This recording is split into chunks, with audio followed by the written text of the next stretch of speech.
Hello friends. हम modern history में बात कर रहे हैं 1857 की क्रांति की।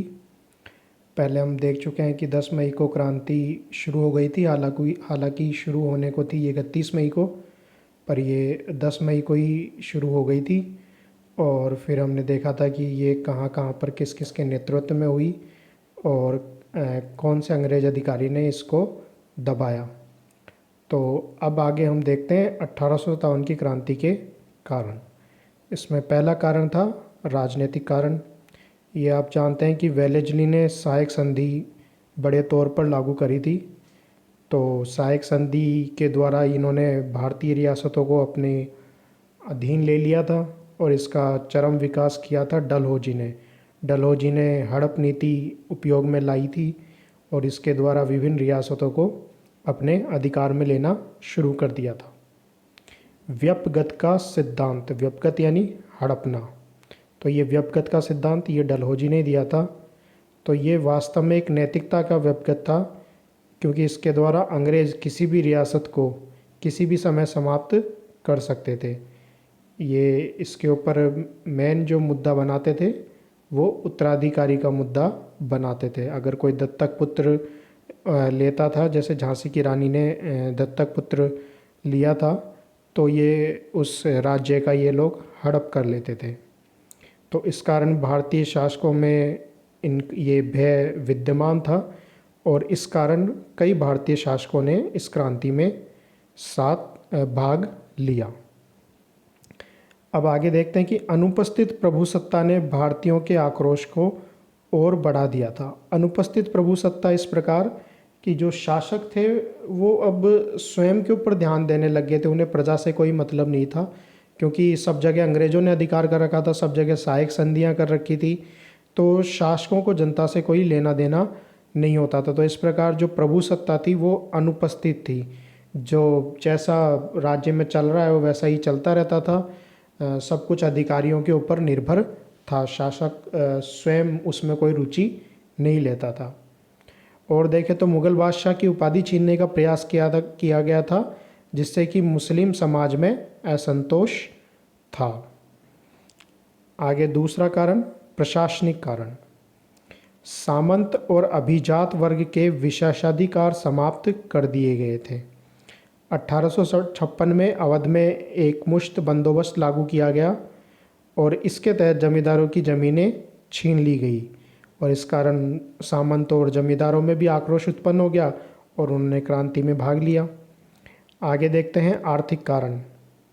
नई भू राजस्व नीतियों और भू राजस्व अधिक होने से किसानों का शोषण प्रारंभ हो गया और नकदी भू राजस्व देना पड़ता था उनको, तो वो साहूकारों के चंगुल में फंस गए। कृषि का वाणिज्यकरण किया जाने लगा, जिससे खाद्यान्न की कमी होने लग गई और लगातार अकाल होने से किसानों की स्थिति भी दयनीय हो गई। कंपनी द्वारा कच्चे माल पर अधिकार कर लिया गया और जिसके कारण जो भारत के यहाँ पे जो कुटीर उद्योग थे, हस्तशिल्प उद्योग थे, वो सब बर्बाद होने लग गए। हमारे भारत जो सूती वस्त्र की मातृभूमि थी, अब उसको विदेशी कपड़ों से भर दिया गया था, क्योंकि जो कपड़े यहाँ से कच्चा माल ले जाया जाता था और इंग्लैंड में जाकर उसे बनाया जाता था और वो लाकर यहाँ पे बेचा जाता था। तो ये इसको विदेशी कपड़ों से भर दिया गया था। कंपनी द्वारा व्यापारिक नीतियाँ अंग्रेज़ों के अपने पक्ष में बनाई जाती थी। जो कंपनी व्यापारिक नीतियाँ बनाती थी वो भी अंग्रेज़ों के पक्ष में बनाती थी और भारतीय व्यापार वाणिज्य को समाप्त करने वाली वो नीतियाँ थी। और इसी कारण किसान, मजदूर और व्यापारी सभी इस क्रांति में भाग लेते हैं। आगे देखते हैं अन्य कारण, सामाजिक धार्मिक कारण। तो अंग्रेज भारतीयों के साथ नस्लीय भेदभाव करते थे। भारतीयों को प्रशासन में ऊंचे पद नहीं दिए जाते थे। अंग्रेज हमारे भारतीयों के रीति रिवाजों में हस्तक्षेप करते थे। ईसाई मिशनरियों द्वारा हिंदू और इस्लाम धर्म का मजाक उड़ाया जाता था और ज़बरदस्ती, जबरन या लोभ देकर उनका धर्मांतरण, भारतीयों का धर्मांतरण करवाया जाता था। फिर 1850 में एक धार्मिक अयोग्यता अधिनियम भी लेकर आए थे अंग्रेज, जिसके अनुसार यदि व्यक्ति धर्म परिवर्तन करता है तो उसके बाद उसे पैतृक संपत्ति से वंचित नहीं किया जाता था।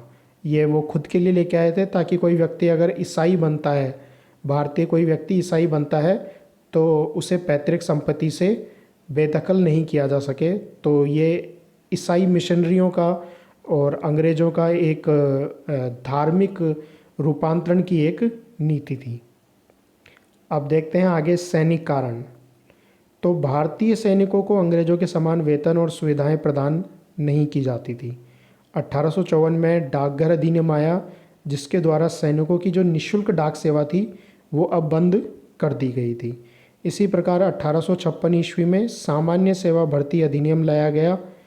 तो इस अधिनियम में क्या था कि सैनिकों को किसी भी स्थान पर नियुक्ति दी जा सकती थी, यहाँ तक कि उन्हें समुद्री यात्रा करके और कहीं पे भी भेजा जा सकता था। और भारतीय थे जो थे वो समुद्री यात्रा को धर्म भ्रष्ट मानते थे। इसे कालवज्जे का नियम कहते थे कि समुद्री यात्रा करना धर्म के विरुद्ध था। तो ये भी सैनिकों में आक्रोश का कारण बना। अब हम जो तात्कालिक कारण है, जो महत्वपूर्ण कारण है, वो सभी जानते हैं कि पहले ब्राउन बेस बंदूकें चलती थी, उनके स्थान पर नई एनफील्ड राइफल्स लाई गई थी और इनमें चर्बी वाले कारतूस होते थे जिन्हें मुंह से काटना पड़ता था। तो ये 1857 की क्रांति का तात्कालिक या अति महत्वपूर्ण कारण बना। अब हम देखते हैं कि 1857 की क्रांति के परिणाम क्या रहे या इसका महत्व क्या रहा। अब यहाँ पे 1857 की क्रांति जब घटित होती है तब ब्रिटिश सरकार सोच में पड़ जाती है कि कहीं तो कुछ गलत हो रहा है, सही ढंग से कंपनी वहाँ पे अपना प्रशासन नहीं जमा पा रही है। तो इस प्रकार अब ईस्ट इंडिया कंपनी का शासन समाप्त कर दिया जाता है और ब्रिटिश सम्राट इसे अपने हाथों में ले लेता है। कोर्ट ऑफ डायरेक्टर्स और बोर्ड ऑफ कंट्रोल ये इंग्लैंड में ही थे ईस्ट इंडिया कंपनी के शासन को रेगुलेट करने के लिए। जब 1600 ईस्वी में ईस्ट इंडिया कंपनी का गठन हुआ था तब कोर्ट ऑफ डायरेक्टर, जिसमें 24 सदस्य थे, उसका भी गठन किया गया था। उसे अब 1858 में समाप्त कर दिया गया। और इसी प्रकार बोर्ड ऑफ डायरेक्टर ये 1784 ईस्वी के रेगुलेटिंग एक्ट के द्वारा लाया गया था और उसे भी अब समाप्त कर दिया गया था। इसमें 6 सदस्य हुआ करते थे। तो अब कोर्ट ऑफ डायरेक्टर और बोर्ड ऑफ कंट्रोल ये दोनों ही समाप्त कर दिए गए थे और इनके स्थान पर भारत सचिव की नियुक्ति की गई थी। और इस भारत सचिव की सहायता के लिए एक भारत परिषद बनाई गई जिसमें 15 सदस्य होते थे। और इसका जो भारत सचिव का कार्यालय होता था वो इंडिया हाउस कहलाता था और इसके सभी खर्चे भारत से भेजे जाते थे। आगे जाकर गवर्नर जनरल का नाम बदलकर वायसराय कर दिया गया था 1857 की क्रांति के बाद। अब इसमें प्रमुख बात यह है कि शासन में तो परिवर्तन किया गया था परंतु इसके स्वरूप में कोई परिवर्तन नहीं किया गया था। इसका जो शासन का तरीका था वो वही था, बस अब शासन कंपनी के हाथों से लेकर सम्राट के हाथों में आ गया था। साम्राज्यवादी जो ब्रिटिशर्स की जो नीति थी उससे अब भी भारतीयों का शोषण जस का तस पहले की भांति जारी था। ये जो सभी परिवर्तन हैं ये 1858 के भारत परिषद अधिनियम के अनुसार किए गए थे। अभी हमने बताया कि भारत सचिव की नियुक्ति की गई थी, तो भारत के प्रथम भारत सचिव थे चार्ल्स वुड। अब क्रांति का जो एक प्रमुख कारण अंग्रेजों ने माना वो डलहौजी की हड़प नीति, व्यापगत नीति को माना था। इसलिए क्रांति के बाद प्रादेशिक सीमा विस्तार की नीति को त्याग दिया गया। हालांकि रियासतों का विलय नहीं किया जाता था लेकिन उन पर अभी भी अंग्रेजी प्रभुसत्ता बनी हुई थी। क्रांति की शुरुआत चूंकि सैनिकों ने की थी इसलिए क्रांति के बाद सेना में विभाजन और प्रतितोलन का सिद्धांत अपनाया गया। ये विभाजन एवं प्रतितोलन का सिद्धांत क्या था कि बंगाल प्रेसिडेंसी में तो अंग्रेज और भारतीय सैनिकों का अनुपात 1:2 रखा गया और मद्रास और बॉम्बे प्रेसिडेंसी में यह अनुपात 1:3 रखा गया। और जो सामरिक महत्व वाले स्थान थे वहाँ अंग्रेजों की नियुक्ति की गई, वहाँ भारतीयों की नियुक्ति नहीं की जाती थी। अब 1857 की क्रांति के बाद अंग्रेजों ने अपना संपूर्ण ध्यान व्यापार और वाणिज्य पर लगाया तथा साम्राज्यवादी आर्थिक नीतियों के कारण भारतीयों का शोषण अब और भी बढ़ गया था। क्रांति के बाद अंग्रेजों द्वारा भारतीयों के प्रति नस्लीय भेदभाव भी अब और बढ़ गया था। अंग्रेजों ने इसे अपने शासन को सही साबित करने के लिए एक नया सिद्धांत दिया, श्वेत जाति का भार, व्हाइट मैन बर्डन थ्योरी, जो कि रुडयार्ड किपलिंग द्वारा दी गई थी। 1858 में महारानी विक्टोरिया ने एक घोषणा पत्र जारी किया था जिसके अनुसार सभी भारतीय महारानी की संतान हैं और उनके साथ किसी भी प्रकार का भेदभाव नहीं किया जाएगा। ये मात्र कहने की बात थी। प्रशासनिक पद योग्यता के अनुसार दिए जाएंगे और इसके लिए 1861 ईस्वी में सिविल सेवा अधिनियम पारित किया गया और आईसीएस इंडियन सिविल सर्विस के लिए लिखित परीक्षा का आयोजन किया जाने लगा, लेकिन इस परीक्षा के जो सभी नियम थे वो अंग्रेजों के पक्ष में थे, यानी भारतीयों के लिए इसे क्रैक करना बहुत ही कठिन था। अब क्रांति का एक अन्य कारण शासक और शासितों के बीच की दूरी को माना गया, इसलिए क्रांति के बाद भारतीयों को शासन में प्रतिनिधित्व दिया गया जो कि नाम मात्र का था। जो केवल कुलीन भारतीय थे उन्हीं को शामिल किया गया था, आम लोगों को शामिल नहीं किया गया था। भारतीयों ने हिंसा के माध्यम से क्रांति की थी, लेकिन जब असफल रहे तो उन्होंने ये तरीका त्याग दिया और इसके बाद जो हमारे आगे के राष्ट्रीय आंदोलन रहे वो अहिंसात्मक रहे। क्रांति का जो नेतृत्व है वो राजा महाराजाओं और सामंतों ने किया था, लेकिन जब क्रांति असफल हो गई तो अब जो हमारा नेतृत्व है वो मध्यम वर्ग के हाथों में आ गया था, जो कि अंग्रेजी शिक्षा पढ़कर ही तैयार हुआ था। क्रांति के दौरान बहादुर शाह जफर को नेता बनाया गया तो एक पुरातन व्यवस्था को स्थापित करने की कोशिश की गई, लेकिन वो असफल रही। तो क्रांति के बाद हमारे लक्ष्य स्वराज, पूर्ण स्वराज और लोकतंत्र बन गए थे। 1857 की क्रांति ने आगामी जो हमारे राष्ट्रीय आंदोलन थे उनमें प्रेरणा स्रोत का कार्य किया था। इसीलिए मजुमदार ने कहा है, जिंदा हाथी लाख का और मरा हाथी 1.25 लाख का। अब हम पहले भी क्रांति के स्वरूप और प्रकृति की बात कर चुके हैं, अब हम इसको विस्तार पूर्वक देखते हैं। तो पहला, जैसा कि पहले ही बता चुके हैं कि लॉरेंस और सिले के अनुसार सैनिकों के सेवा संबंधी शर्तें व चर्बी वाले कारतूसों के खिलाफ ये विद्रोह किया गया था, इसलिए उन्होंने कहा कि ये एक सैनिक विद्रोह था। लेकिन ये मत सही नहीं है। क्यों? क्योंकि क्रांति में सैनिकों के अलावा भी राजा महाराजे, सामंत, जमींदार, किसान, ये सब लोग शामिल थे, यानी कि गैर सैनिक तत्व शामिल थे। और क्रांति के बाद साधारण जनता को भी फांसी दी गई थी और अधिकांश भारतीय सैनिक अब भी 1857 की क्रांति में भी अंग्रेजों की तरफ से लड़ रहे थे। तो ये कहना बिल्कुल गलत था कि ये एक सैनिक विद्रोह था। उसे सैनिक विद्रोह बताना बस अंग्रेजों की एक चाल थी, क्योंकि अगर वो इसको सैनिक विद्रोह के अलावा और कुछ बताते तो उनके तथाकथित अच्छे शासन पर प्रश्न चिन्ह लग जाता। सेकंड देखें तो टी.आर. होम्स ने इसे सभ्यता और बर्बरता के बीच का संघर्ष कहा, लेकिन यह भी गलत है। क्यों? क्योंकि जितनी बर्बरता भारतीयों ने दिखाई थी उससे कहीं अधिक बर्बरता अंग्रेजों द्वारा की गई थी। एली रिज ने इसे धर्मांधों और ईसाइयों के बीच का संघर्ष कहा।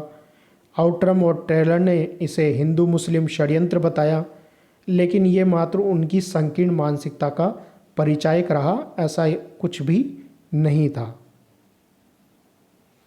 आगे हम देखें तो ब्रिटिश प्रधानमंत्री बेंजामिन डिज़रेली ने इसे राष्ट्रीय विद्रोह स्वीकार किया था। क्यों? क्योंकि उन्होंने कहा था कि साम्राज्य का उत्थान व पतन चर्बी वाले कारतूसों से नहीं होता, तो ये एक राष्ट्रीय विद्रोह था। अब हम भारतीयों में बात करें तो रमेश चंद्र मजुमदार ने इसे कहा ना पहला, ना राष्ट्रीय, ना स्वतंत्रता संग्राम। उनके अनुसार भारत में पहले भी कई सैनिक और गैर सैनिक विद्रोह हो चुके थे और 1857 की क्रांति में जो लोग शामिल थे अपने अलग अलग स्वार्थों के लिए लड़ रहे थे। जैसे कि किसान अपने राजस्व वसूली के कारण, जमींदार अपनी जमींदारी छिन जाने के कारण, राजा महाराजा अपना शासन छिन जाने के कारण, सामंत भी अपने जो भूभाग है उसके छिन जाने के कारण। तो ये सब अपने अपने कारणों से युद्ध 1857 की क्रांति में भाग ले रहे थे और उस समय तक भारत में राष्ट्रीय भावनाओं का विकास नहीं हुआ था। पंजाब, सिक्किम और मद्रास तो विद्रोह से अलग ही रहे थे। तो सुरेंद्र नाथ सेन मजुमदार महोदय के तर्कों का जवाब देते हुए कहते हैं कि विश्व की किसी भी क्रांति में वहाँ का पूरा देश शामिल नहीं होता है, बल्कि देश और समाज का एक बड़ा तबका क्रांति करता है और 1857 की क्रांति में भी ऐसा हुआ था, तो इसे सफल विद्रोह माना जाना चाहिए। वह आगे इसका खंडन करते हैं कि हालांकि उस समय भारत में राष्ट्रीय भावनाओं का विकास नहीं हुआ था, लेकिन फिर भी सभी क्रांतिकारियों का एक साथ दिल्ली पहुंचना, बहादुर शाह जफर को अपना नेता मानना, उनके नाम से विभिन्न घोषणा करना, साधारण जनता का क्रांति में शामिल होना, ये बहुत सारी ऐसी बातें हैं जिनसे पता चलता है कि उस समय भारतीयों का एकमात्र लक्ष्य अंग्रेज़ों को बाहर निकालना था। तो निष्कर्षतः हम कह सकते हैं कि ये सैनिक विद्रोह से प्रारंभ जरूर हुआ था, लेकिन बाद में इसने राष्ट्रीयता स्वतंत्रता संग्राम का स्वरूप धारण कर लिया था। तो सेन महोदय ने ठीक ही कहा है कि यह सैनिक विद्रोह से कुछ अधिक था तथा राष्ट्रीय स्वतंत्रता संग्राम से थोड़ा कम था। निश्चित रूप से इसी प्रकार वीर सावरकर ने जैसा इसे कहा है कि निश्चित रूप से यह भारत का प्रथम स्वतंत्रता संग्राम था, जिसने अंग्रेज़ों को अपनी रणनीति बदलने पर मजबूर कर दिया था और हमारे आगामी राष्ट्रीय आंदोलन में 1857 की क्रांति ने प्रेरणा स्रोत का कार्य किया था। तो इस प्रकार आज हमने 1857 की क्रांति के ये द्वितीय भाग में इसके कारण, इसका स्वरूप, इसकी प्रकृति, इसका महत्व, इसके परिणाम देखे। अब आगे का हम आगे के वीडियो सेशन में देखेंगे। Thank you very much.